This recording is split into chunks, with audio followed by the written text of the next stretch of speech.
শীত না পড়তেই শীতের পিঠা খাওয়ার ধুম পড়ে গিয়েছে আমার বাসায়।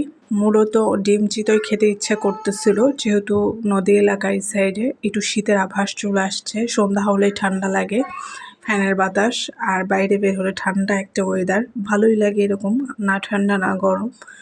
হ্যালো ভিউয়ার্স, আসসালামু আলাইকুম। চলে আসুন আলাদা ছোটো একটি ভিডিও নিয়ে।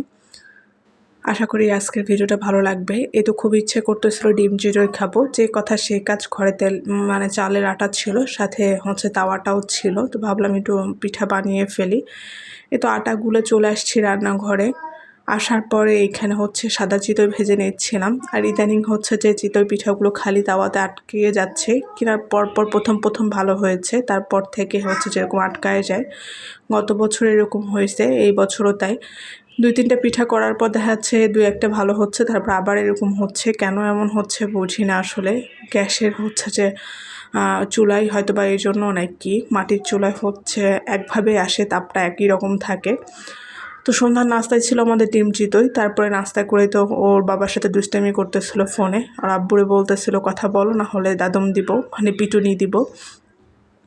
এরকম করে কিছুটা সময় বাবার সাথে কথা বলে তারপরে খেলাধুলা করতেছিল, আর আমি একটু রেস্ট নিচ্ছিলাম, ফ্রি টাইম, যেহেতু দুপুরে সব রান্না বাড়া করে রাখছিলাম। দুপুরে পোলাও ছিল, সাথে চিকেন ছিল, আর হচ্ছে যে ওরা বাপ বেটা ওটা খেয়েছে। আমি হচ্ছে যে তরকারি দিয়ে চিতই খেয়েছিলাম, ডিম চিতই খেয়েছিলাম। তো বলেছিলাম রাত্রে ওটা দিয়ে চালাই নেব, পারলে হালকা কিছু খাবার নিয়ে আসো।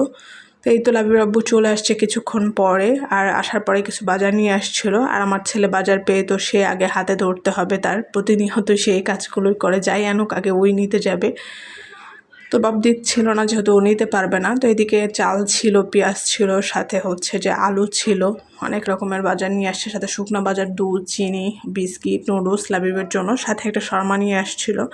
আমাকে জিজ্ঞাসা করলো শর্মা খাবা কিনা, যেহেতু আমি শর্মাটা পছন্দ করি। বলেছিলাম ঠিক আছে নিয়ে আসো, যেহেতু চিতই খাইছি পেটটা ভরা, রাত্রে আর কিছু খাবো না। ওরা বাপ ছেলে পোলাও আর চিকেন দিয়ে খেয়ে ফেলবে, গরম করে দিয়েছিলাম আর কি, খেয়ে ফেলেছে। আর এদিকে শর্মাটা দুইজন মিলে খাচ্ছিলাম, যেহেতু লাবিব খায় না। তো শর্মাটা মোটেও ভালো ছিল না, মানে সাদা রুটির মধ্যে শর্মার মাংসগুলো, সালাদগুলো দিয়ে দিছে। দামটা ঠিকই নিছে, যেহেতু নান রুটি দিয়ে কিন্তু শর্মাটা হয়, এটা খেতে ভালো লাগে। যাই হোক, কি আর করার, যেহেতু নিয়ে চলে আসছে, খেতে তো হবেই।